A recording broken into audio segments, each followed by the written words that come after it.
Assalamu alaikum. Welcome to the Virtual University's course on Business and Technical Communication. In this course, we will be looking at the 7 C's of effective communication, and you will also learn how to choose as precise or as concrete a word as possible, select words that have high sense of appropriateness for the reader, and opt for familiar words and words which are not pretentious.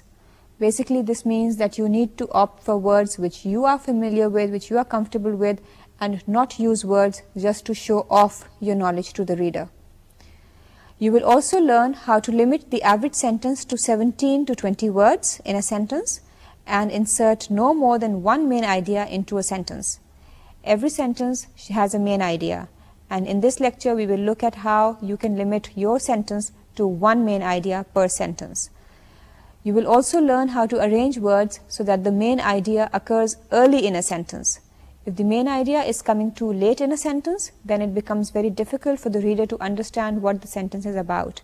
Having the main idea come early on in the sentence makes it very clear to the reader as to what they will be facing when they continue reading into the sentence.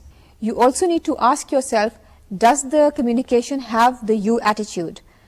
Also, in this lecture, we're going to talk about having someone else have a look at your statement if you have doubts about whether it's tactful or not. Another opinion may cause you to consider rechanging or remaking the statement. We'll also talk about being cautious in using humor in communication. Here too, it pays to have someone else review your words.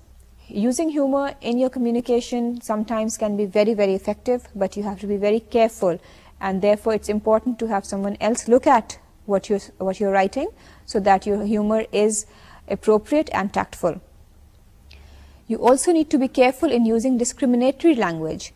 This means that you need to be aware of gender, race, age, color, creed, or ethnic origins, especially if you're using humor. Humor should not be at the expense of anyone's race or ethnicity. And we will be looking at different examples on how this should be avoided. One of the main C's of communication is clarity, and we're going to look at clarity in this lecture as well, and along with courtesy. So let's have a look first at what it means when we say clarity. Clarity means getting the meaning from your head accurately to the reader, and this basically is the purpose of clarity. A lot of our thoughts are in our head, in our mind, and we need to get them across clearly to the reader so that the reader is not confused about what we want to say. Remember, you need to choose precise, concrete, and familiar words and construct effective sentences and paragraphs in order to be clear. Now, in choosing concrete and precise words, clarity is achieved through a balance between precise language and familiar language. And also, when you have a choice between a long word and a short word, you need to choose the short, familiar word. The golden rule is that when you are in doubt, use the more familiar words. The audience will understand them better. For example, you must use pay instead of remuneration and invoice instead of statement of payment. By using familiar words that you are comfortable with, your communication will be more will seem less strained, and your audience will be more comfortable with it as well. Another example that I'm going to show you now on the screen. Unfamiliar words, the use of unfamiliar words would be after a perusal of pertinent data, the conclusion is that a lucrative market exists for subject property.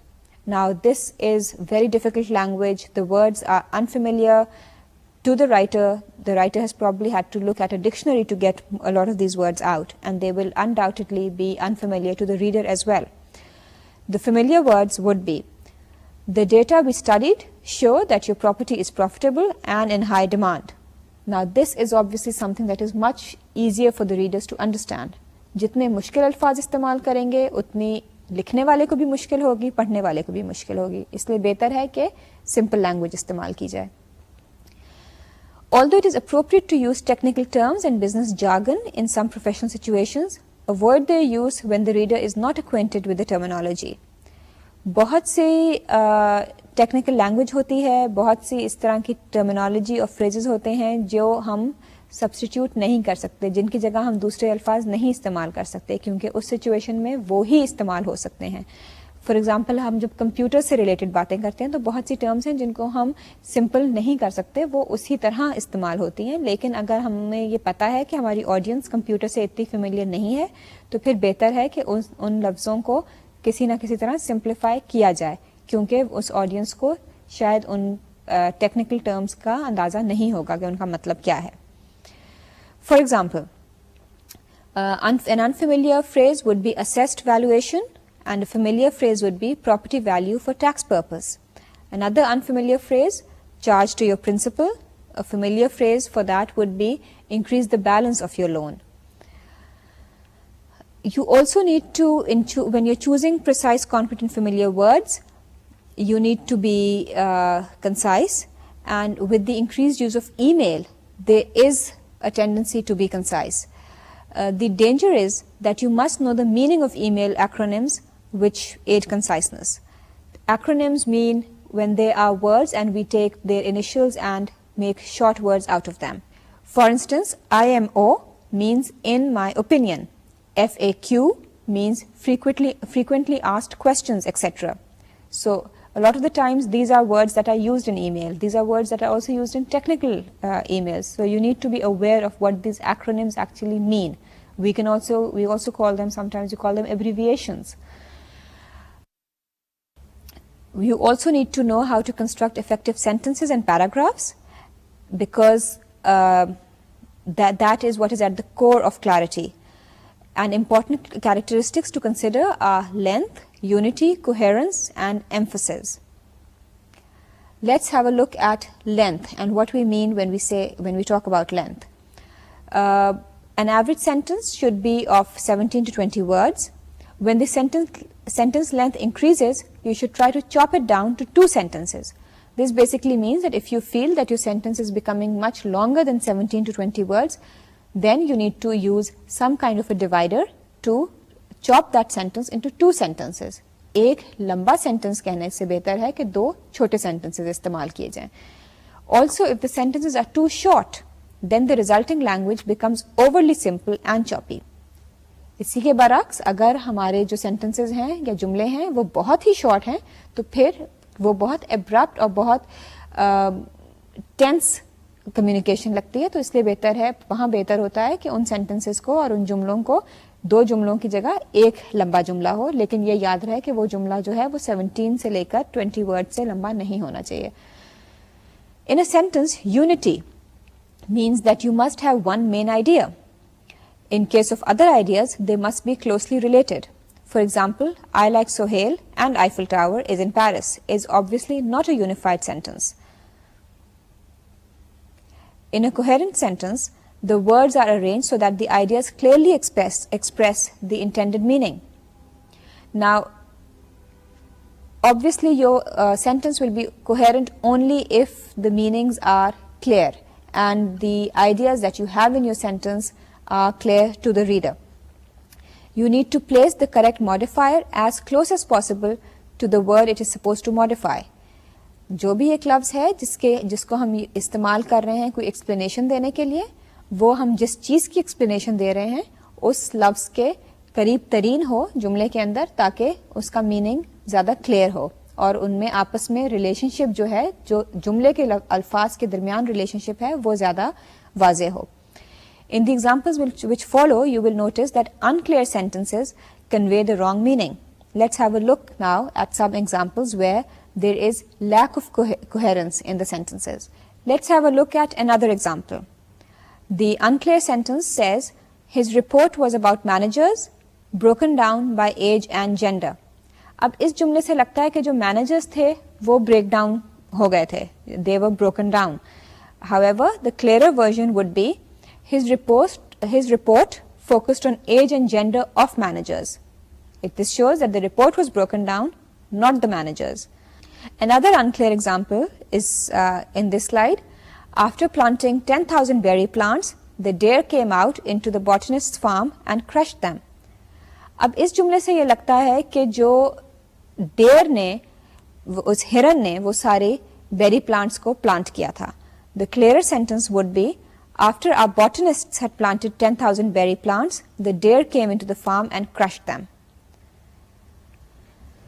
If we talk about emphasis, the quality that gives force to important parts of a sentence and paragraphs is emphasis. Now, this is something that is very important for clarity. We need to have emphasis at the right places and on the right ideas within a sentence. Most often, we need to put main ideas up front within a sentence. This means that the main idea of a sentence should be in the beginning of the sentence. Writers must decide what needs emphasis and then decide the correct sentence structure. When we have a sentence, we have the idea in a sentence, then as a writer, we need to decide which section of the sentence needs to be given more emphasis and then decide on the sentence structure. A lot of the times we may write a sentence or we may think of a sentence and then we change the structure because we feel that the emphasis is at the wrong place. Let's have a look at some examples. A sentence with little emphasis: the airplane finally approached the speed of sound and it became very difficult to control. Now, a better emphasis would be: as it approached the speed of sound, the airplane became very difficult to control. अब इस जुमले में हम इस बात को emphasise करना चाह रहे हैं कि वो जो एरोप्लेन था वो स्पीड ऑफ साउंड तक पहुंच के आई है, उसकी स्पीड इतनी हो गई जितनी साउंड की स्पीड होती है. तो इसलिए हमने इस फैक्ट को जुमले में शुरू में रखा है और ये फैक्ट के उसको कंट्रोल करना डिफिकल्ट हो गया उसको हमने बाद में मेंशन किया है. Similarly, in another example it says, candidates should be motivated and should have interest in dynamic and static testing of material and have those prerequisites and others. A better emphasis would be: prerequisites in candidates should include expertise in dynamic and static testing of material. Now, in this, there's obviously more emphasis in the sentence and the sentence is shorter as well, so it makes it clearer to understand. Also, in addition to using the above methods of emphasis, the pieces of today allow different ways to visually add emphasis to words. When you're writing on a computer or typing in a computer, you can actually go into the grammar section of your computer and get different alternatives and different ways in which to write the same sentence, which would be grammatically correct and which would give better emphasis. Some of them include headings, tabulations, itemization, line charts, pie charts, italics, indentation, colored capitals, or even a wide range of short margins. So apart from doing a grammar check and changing the emphasis within your sentence by changing the grammar, you can use all these aids within a computer as well. Now, 3 sentences, and I would like you to note them down, correct them for clarity and send them in as an assignment. The first one is from an employee news bulletin and it says, remember next Friday's paper drive, bring your papers, put them in paper bags and tie them. The second sentence, during a job interview, the executive wants to hear what you can do in a few seconds. And the third sentence says, enclosed are your contracts on Gary Green in triplicate. You need to correct these sentences and improve them so that they have more clarity in them. We are now going to look at some examples which have problems of length, unity, coherence, and emphasis. And I would like you to consider these examples. They will be posted to you as an assignment, and then you will need to correct them for clarity. Now, the first one says that it's from an employee news bulletin. The sentences are, remember next Friday's paper drive, bring your papers, put them in paper bags and tie them. This obviously has a problem. It could be of unity, it could be of length. You need to decide what it is. During a job interview, the executive wants to hear what you can do in a few seconds. You need to consider, what is it that needs to be done in a few seconds? Does the executive want you to tell him what you can do in a few seconds, or does the executive want you to tell him things in a few seconds? Few seconds में वो ये चाह रहा है कि आप क्या-क्या काम few seconds में कर सकते हैं, या वो ये few seconds में ये चाह रहा है कि आप उन few seconds में उसको ये सारी बातें बताएं. Enclosed are your contracts on Gary Green in triplicate. Something wrong in this sentence. Think about what it is and then you can get back to me. Mr. Jones wished factory employees May 9 and lectured on destructive pests. A large number were present. A large number of what were present? A large number of factory employees were present, or a large number of pests were present? Your Memorial Day speech will be followed by a firing squad. Now this sounds odd as well. Why will a firing squad be following a Memorial Day speech? Advice in a newspaper's published recipe said one should put a cup of liquid in the cavity of a turkey when roasting it. Does this sound right to you? Working in a grocery, several professors chat with him daily. Working in a grocery store, several professors chat with whom daily? There's obviously somebody, there is a pronoun or a name missing here, and you need to decide where you should put that in. She wanted a policy for her house that cost $100,000 a year. What cost $100,000 a year? The policy or the house? Although working full-time on the outside job, Jim's grades remained good. Again, there is something definitely wrong in this sentence. Who was working outside, the grades or Jim? Thank you for your letter concerning the 10 pianos we received by airmail this morning.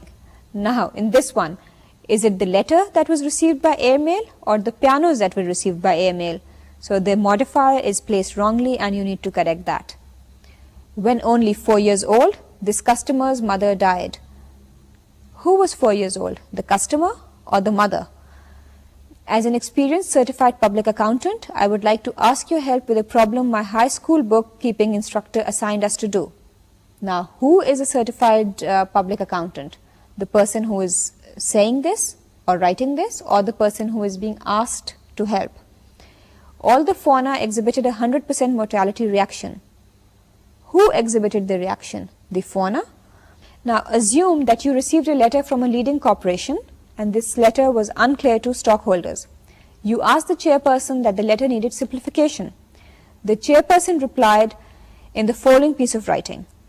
Look at the writing. Is it clear? If not, why not? Let's read it together.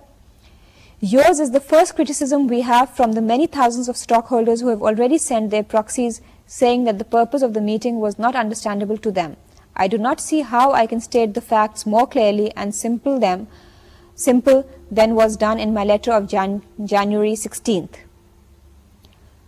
There's obviously something wrong with this letter and you need to decide what it is. You may rewrite this letter and send this back to us.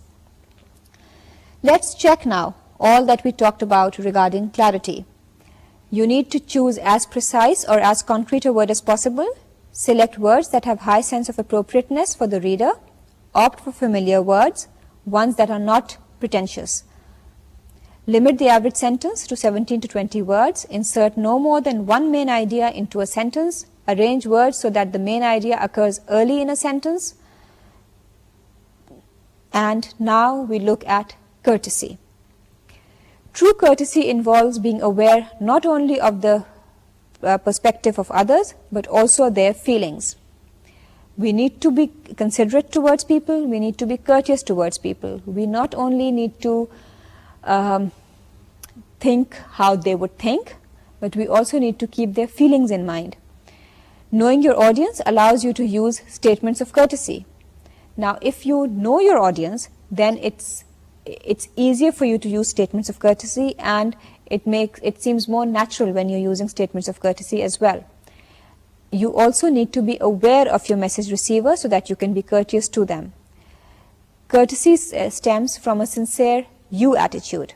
If you keep thinking of I or we, then it becomes less easy to be courteous, but if you have the you attitude, then it's easier to be courteous. We talked about the you attitude in the previous lecture. It is not merely politeness with mechanical insertions of please and thank you, although applying socially accepted manners is a form of courtesy. Now, it's not only enough to just say please or thank you if your tone is rude or if the message is abrupt. Please and thank you are socially accepted norms. They are terms that are very important, but they're not the only terms that make courtesy. It is politeness that grows out of respect and concern for others that is also courtesy. Suggestions on how to be courteous would be that you need to be sincerely tactful, thoughtful and appreciative. You need to use expressions that show respect and choose non-discriminatory expressions. Now, talking about being sincerely tactful, thoughtful and appreciative. You need to use tact. Though very few people are intentionally abrupt or blunt, these negative traits are a common cause of discourtesy. Nobody wants to be abrupt consciously. Some people might want to be abrupt consciously, but I think when people are communicating in business, nobody really wants to be abrupt consciously. A lot of the times it comes unconsciously or subconsciously, and we might not even be aware that we are being abrupt. So we need to be very careful of that. Sometimes these abrupt or blunt expressions stem from a mistaken idea of conciseness, sometimes from negative personal attitudes, etc. Now, a lot of the times when people are trying to be concise, they become abrupt or blunt, and that is something that we need to be careful about. Now, let's have look at some examples of tactless and blunt expressions. A tactless expression would be, "Stupid letter, I did not understand any of it." It would be more tactful to say, "It's my understanding that this letter," etc., etc. Another tactless or blunt statement would be, "Clearly you did not read my latest facts." It would be more tactful to say, "Sometimes my wording is not precise. Let me try again." Tactlessly, you could say, "I rewrote that letter 3 times. The point was clear." It would be more tactless to say, "I'm sorry the point was not clear. Here is another version." Coming to thoughtfulness and appreciation, these traits help build goodwill, and you need to be generous in appreciating others' good performances. You need to use expressions that show respect. No reader wants to receive messages that offend them. Such expressions that show respect are grouped into 2. In the first group, you need to omit using irritating expressions, and in the second, you need to omit using questionable humor. Questionable humor means humor that might not be humorous to all people. हर किस्म का मजाक हर एक को पसंद नहीं आता, इसलिए आपको केयरफुल होना पड़ेगा कि आप जो मजाक कर रहे हैं वो उस सिचुएशन के लिए मौजू है या नहीं है. Now, talking of omitting irritating expressions, the following is a consensus list that includes a list of expressions that many people find irritating. Contrary to your inference, I do not agree with you. If you care, I am sure you must realize, etc. ये सारे expressions जो हैं, ये I think हम सब agree करते हैं कि ये अगर हमें भी कोई कहे तो हमें irritating लगेंगे. Questionable humor, you need to, when in doubt about the relevance of your humor, you need to leave it out. If you're not sure that your humor is going to be accepted well, please do not use those jokes. Laughter to one person is disgust for another. Each of us has a different sense of humor. So please be considerate of the listener's sense of humor or the reader's sense of humor when you're communicating with them. Their sense of humor might not be the same as yours.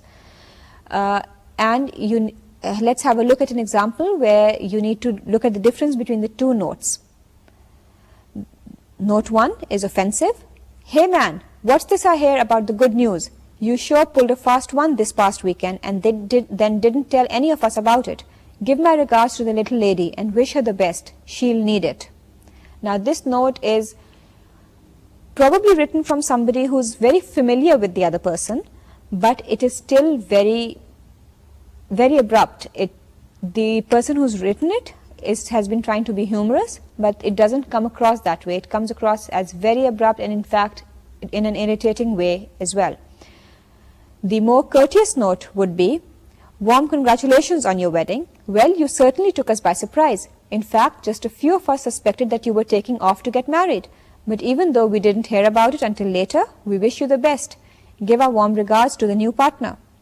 Now, this is obviously also to a friend, and it's also very casual. It is giving good wishes and extending greetings, but it is much more courteous. It doesn't seem rude.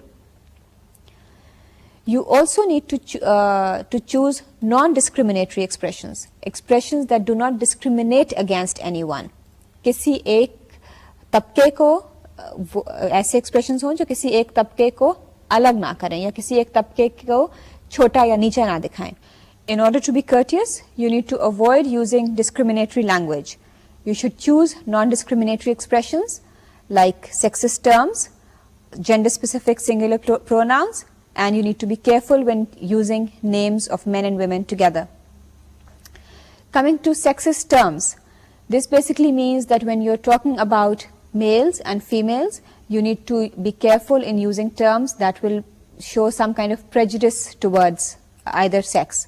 In communicating courteously, we need to be careful that we do not use discriminatory language. This means that you should use non-discriminatory expressions and avoid using sexist terms, gender-specific singular pronouns, and be careful when using the names of men and women together in terms of what names come first and how they are used. Let's have a look at some examples. First of all, when we talk of sexist terms, what do we actually mean when we say sexist terms? You need to be careful about using the man word. For example, instead of saying chairman, you need to say chairperson, because it can be equally used for a woman as for a man. In Western cultures than in others, this is a matter of more concern. In our society, somehow we are not always that conscious of using person instead of man, but we should be, because we have more and more women now in the workplace, and it's not always suitable to use man where a woman is being talked about. Therefore, you need to use alternative expressions that are neutral in gender. For example, it's questionable to use freshman. It would be more desirable to use entering students or first-year students, since freshman implies that it's only men who are in the first year. Another example would be when we're using singular pronouns. English lacks a neutral pronoun signifying he or she. We only have either he or she if you're talking about a singular person. We don't have a neutral pronoun for living beings. The trend to follow should be to avoid using he, his or him, etc., and use they or them. For example, it's questionable to say anyone who comes to class late will get his grade reduced. It's more desirable to say students who come to class late will get their grade reduced. It's also questionable to say each customer will have the new changes noted on his bill, and it's more desirable to say customers will have the new changes noted on their bill. This way, by avoiding the use of his, you are actually including men and women both in your communication. Another example would be our criteria are firm. He is to be a scholar, he is to be a good teacher. Again, here we are talking only in terms of men, and obviously it can be women as well who would be scholars. So it would be more desirable to say something like, our criteria suggest that he or she should be a good scholar and a good teacher. Another one would be, you guys should all be concerned about the issue. Guys obviously only refers to men. So it would be better to say, both men and women, all of you should be concerned about the issue. Similarly, the executives may benefit from the stock options. He will, etc. It would be more desirable to say the executive may benefit from the stock options. Each executive may, etc., instead of specifying a gender for the executive. Each manager has an assigned parking space. He should park his car at the rear of the building. It would be better to say each manager has been assigned a parking space. Each car should be parked at the rear of the building. Now, when it comes to using names, when using names, treat each gender with respect. Use names in parallel forms. For example, it would be undesirable to say, if you're talking of a husband and wife, it would be undesirable to say Mudassar Ali and Sonia. It would also be undesirable to say Mrs. Ali and Mudassar, because you're not giving them both equal respect or using them in parallel form. It would be more desirable to say, however, Mudassar and Sonia Ali, because here then they seem like a couple, or Mr. and Mrs. Ali, because in this way then you are treating them together and you're giving mutual respect to each person. Now we're going to look at some examples which have some element of discourtesy in the ethics that the communicator has used, or that the communicator has. The examples might seem ethical to you at first glance, but if you look at the explanations given in brackets, then you will know that obviously there is no sincerity in the communication, and I would like you to think about these and evaluate whether this in a business situation is actually the right thing to do. A manager said to a customer in writing or on the telephone, "Your request will be given our careful attention and we assure you that our intention is to be fair." Now, this writer merely threw the case in the file folder and told his secretary to forget about it and that he had no intention of working on it. He hoped that after a long wait, the customer would forget that this manager had promised him that the case would be looked at. I would like you to think, is this ethical communication? Is this sincerity to your customer or to your client? Another case would be an advertisement where it was stated, "Nationwide, 3 out of 4 people prefer this amazing new product." Now, actually, this product was not nationwide tested. It was not tested across the nation. It was only tested in 2 or 3 states or 2 provinces of the nation. And the advertisement claimed that nationwide, so many people preferred it. I would like you to think, is this ethically correct? Is this sincere to the clients, to the people who are reading the advertisement, to promote your product in this way, just so that you can sell it?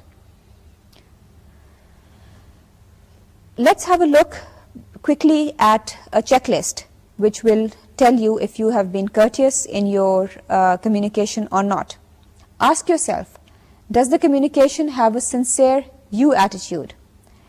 Have someone else have a look at your statement if you have doubts about whether it's tactful or not. Another opinion may cause you to reconsider making a statement. A lot of the times when we are making a statement, we might not be very conscious of what has gone wrong in that statement. So if we are writing, it's very easy to have somebody else have a look at it. This is an advantage that we have when we are doing written communication, that we can actually have other people read what we write, unlike when we speak. जब हम बोलते हैं तो जाहिर है हम पहले हमेशा किसी को अपनी बात पहले चेक नहीं करा सकते कि अब हमने ये बोलना है, ये ठीक बात है या नहीं है, लेकिन जब हम लिखते हैं तो हम हमें ज़रूर किसी से चेक करा सकते हैं. तो इसलिए बहुत बार बेहतर होगा कि हम किसी से चेक करा लें कि हमारी जो कम्युनिकेशन है ये टैक्टफुल है या नहीं है, ख़ास तौर पे जब हमें शुबा हो कि शायद हमने ज़्यादा स्ट्रॉन्ग लैंग्वेज इस्तेमाल कर दी है या ज़्यादा हमने हार्श लफ्ज़ इस्तेमाल कर दिए और शायद कर्टसी हमारी कम्युनिकेशन में कम हो गई हो. इसलिए तब बेहतर है ज़रूर कि किसी को चेक करा लें कि ज़रा देख लें ये हम ज़्यादा डिस्कर्टियस तो नहीं हो गए. यू एटीट्यूड से मुराद दूसरे इंसान का जो रीडर है उसके बारे में सोचना और उसकी फीलिंग्स को मद्देनजर रखना. As we mentioned earlier in the previous lecture, it's important to have empathy with your reader. It's important to put yourself in the reader's shoes so that you can understand how the reader will feel when they read your communication. So if you keep that in mind, then your communication will always be courteous. If you feel that how would I feel if I was reading this communication or if I was reading this letter or message? तो इसलिए ज़रूरी है कि हम जो पढ़ने वाला है उसके जज्बात को ज़रूर मद्देनज़र रखें और इसी बात का मतलब है जब हम कहते हैं you attitude. Having someone else have a look at your statement if you have doubts about whether it's tactful or not is very important. Another opinion may cause you to reconsider making a statement. बहुत बार ये होता है कि हम गुस्से में या जल्दबाजी में कुछ कह देते हैं, कुछ लिख देते हैं और फिर बाद में हम पछताते हैं कि काश हमने ऐसे ना कहा होता, शायद हमने थोड़ी स्ट्रॉन्ग लैंग्वेज इस्तेमाल कर दी, शायद हमने ज़्यादा एब्रप्टली कुछ कह दिया. इसलिए बहुत बेहतर होता है कि अगर हमें शक हो कि हम ऐसी कोई बात करने जा रहे हैं जो सुनने वाले को या पढ़ने वाले को कुछ तकलीफ पहुंचाए, तो हम एक बार वो किसी और से पढ़वा लें. हो सकता है हमारा दोस्त, हमारा साथी हमें ऐसा मशवरा दें कि हम उस अपनी कम्युनिकेशन को थोड़ा सा टोन डाउन कर लें, थोड़ा सा कम एब्रप्ट कर लें ताकि पढ़ने वाले को कम तकलीफ हो. क्योंकि जो हम मैसेज पहुंचाना चाह रहे हैं, हम ये भी चाह रहे हैं कि वो रजिस्टर हो. हम ये नहीं चाह रहे कि पढ़ने वाले को लगे कि हम उन्हें उनका एहसास नहीं किया.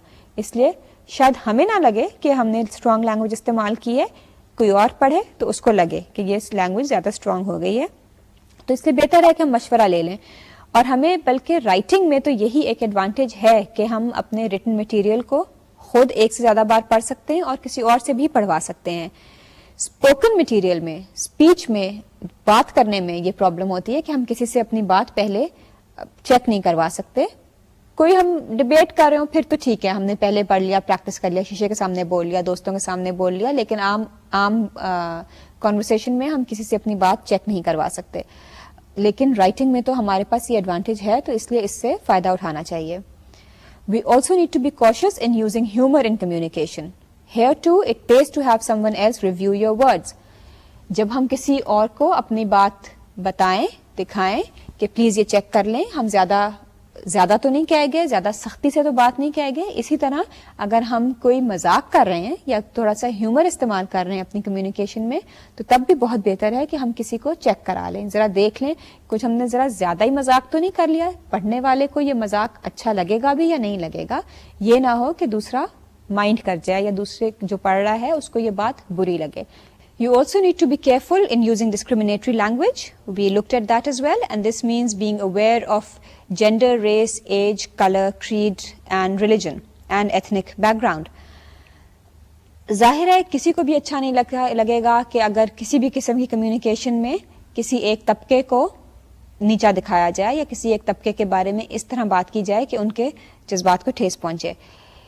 इसलिए बेहतर है कि जो भी हम कम्युनिकेशन करें हम ये चीज़ मद्देनज़र रखें और ये ध्यान में रखें कि हम मर्द हजरात और ख़वातीन को इक्वल रिस्पेक्ट दें, हम हर रिलीजन को, हर रेस को, हर एथनिक बैकग्राउंड के लोगों को इक्वल रिस्पेक्ट दें और उनके बारे में जब बात भी करें तो इस तरह करें कि उनके जज्बात को हम मद्देनज़र रखें। So in this lesson we have looked at clarity and courtesy, and up till now we have looked at 6 out of 7 C's of communication. In the next lesson, we will look at correctness and move on from there. And with this, we come to the end of this lecture. See you next time. Allah Hafiz.